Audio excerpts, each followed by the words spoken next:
Good morning, people of God. I've got a testimony. Um, Last week, I think it was last Wednesday, if I'm not mistaken. I could have my days wrong, but I think it was last Wednesday. My mom called me and she told me that my aunt, my grandmother's sister, had fallen down and she had to be rushed to the hospital. Um, and and you know she wasn't doing too good, basically. um so I think it was Thursday. Yeah, it was Thursday last week. I called to speak with her, and she she sounded pretty good when I first spoke with her. All I know is she said she needed prayer, and I don't think she could really speak too well. But that Thursday I went on an Esther fast, and that was a 3-day fast, the same fast that Esther went on when Haman tried to crucify the Jews, right? So I had no food for 3 days starting that Thursday at 4 p.m.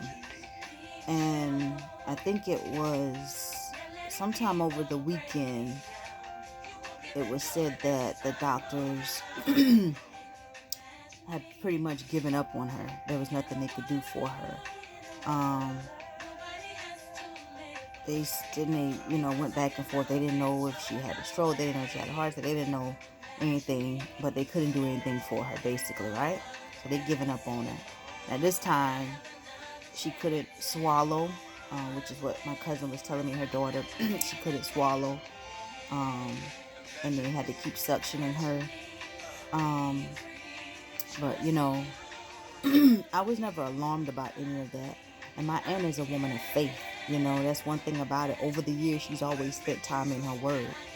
So I was telling my cousin, I said, just make sure they don't put a trach on her and they don't give her morphine. And at that point, while I'm still on my Esther fast, I'm praying for God to bring her back home. Because if they can't do anything for her, then why is she there, right?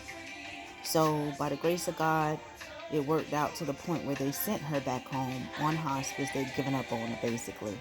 And my family, they did not let them give her any morphine nor trach. They did send morphine home with her, but by the grace of God, the faith that she has instilled in her children, they had faith as well to never give her any of the morphine. So by now she's back home by, I think it was Tuesday, if I'm not mistaken, Monday or Tuesday. So I went down on Wednesday, and Wednesday night we prayed. It was 5 of us. My mom was there, her daughter was there, and her granddaughter, and me. And I grabbed my aunt's hand. The Lord told me to speak to the temple before I went. The Lord had told me He was pleased with her heart, and that she shall live and not die. And I should speak to the temple and command everything that was working improperly to work properly. So I went down, grabbed her hand. She was in the bed. She couldn't speak. I prayed with her.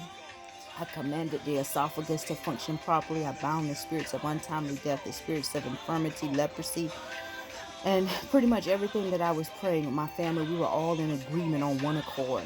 All right. And I told her, I said, now you got to do the work. From this day forward, starting tomorrow, you need to work your muscles and just start getting better. You shall live and not die. Overnight, that next day, my aunt, when I went down to visit, my aunt was sitting up in her bed, straight with a big smile on her face, talking, and the esophagus was working. Give God the glory.